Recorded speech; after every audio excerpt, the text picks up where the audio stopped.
आज मी करतले मोड दिलेल्या मटकीची भाजी।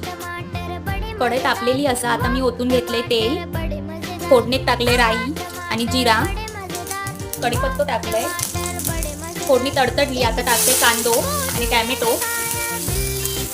आता कांदो आणि टॅमॅटो घेतले चांगलो परतून। आता ह्याच्यात टाकूया मसाले। आता घालून घेतले हळद, मालवणी मसालो घातलाय, धने जिरे पूड घातलंय आणि शेवटला गरम मसालो घातलाय। मी चांगला परतून घेतलंय।